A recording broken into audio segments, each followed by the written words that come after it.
Caroline Garcia titrée pour la deuxième fois à Varsovie, Jannik Sinner qui terrasse Alcaraz en finale du tournoi de Umag en Croatie, ou encore Alex de Minaur qui remporte le titre à Atlanta aux États-Unis. Salut les passionnés de tennis, c'est Romain, bienvenue sur la chaîne Le Smash dans cette première vidéo des Actus Tennis qui est un résumé de quelques minutes sur les résultats des tournois du week-end, l'évolution des joueurs au classement ATP et WTA, ou encore des déclarations de joueurs en interview. Donc si le concept vous plaît, je vous invite d'ores et déjà à vous abonner à la chaîne et à activer la cloche.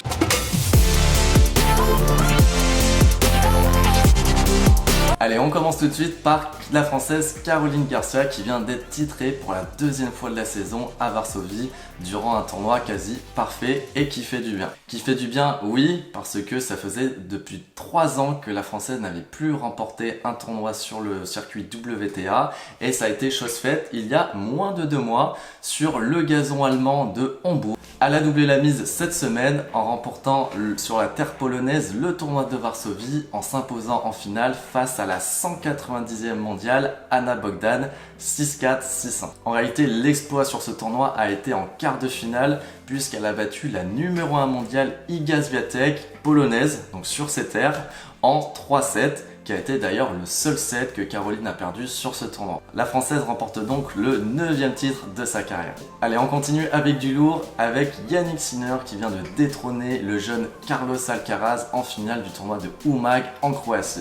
Lors de cette finale très attendue, c'est Jannik Sinner qui a pris le dessus sur l'Espagnol et qui a confirmé que lui aussi il est en train de prendre une nouvelle dimension. Après la perte du premier set 7-6 où on avait vraiment la finale qu'on attendait, l'Italien a vraiment passé la vitesse supérieure dans le deuxième et troisième set et il n'y a eu plus que lui sur le terrain car il s'est imposé 6-1, 6-1 face à l'Espagnol.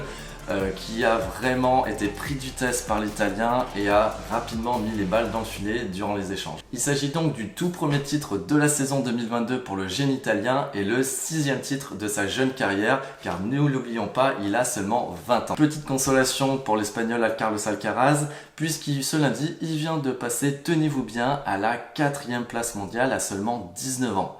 Pour se rendre compte, on n'avait pas vu ça depuis plus de 15 ans lorsque Rafael Nadal et Novak Djokovic sont arrivés sur le circuit. On enchaîne avec un autre jeune joueur de tennis, l'Australien Alex de Minaur qui vient de remporter le tournoi d'Atlanta aux États-Unis face à un autre jeune encore, l'Américain Brooks Bay, 6-3, 6-3. Le jeune Australien est vraiment resté solide dans sa filière, très concentré, ce qui lui a permis de conquérir son 6e titre de sa carrière et lui permettant de revenir à la 20e place au classement ATP. Juste petit mot sur l'US Open puisque ça se passe aux États-Unis et que la tournée américaine va commencer. On ne peut pas dire que Alex de Minaur est un vrai outsider pour l'US Open. Néanmoins, il faudra suivre ses matchs puisque le dur reste quand même sa surface favorite. Allez, pour finir, je voulais vous faire 2 mentions spéciales pour 2 joueurs français.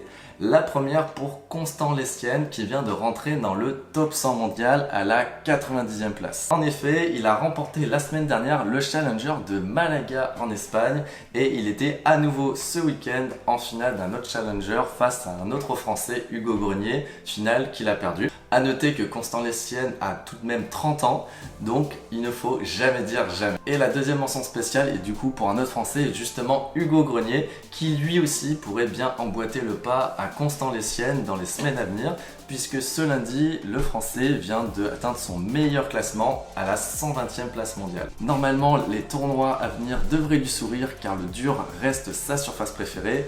Mais on le sait, il n'est pas évident de grappiller les toutes dernières places pour entrer dans le top 100 mondial. Voilà, c'était la première vidéo des Actus Tennis de la chaîne. J'espère vraiment que le concept vous a plu. Si c'est le cas, la meilleure façon de me le dire, c'est de vous abonner et bien sûr de me laisser un commentaire en me donnant votre avis. Je vous donne rendez-vous la semaine prochaine pour une nouvelle vidéo des Actus Tennis.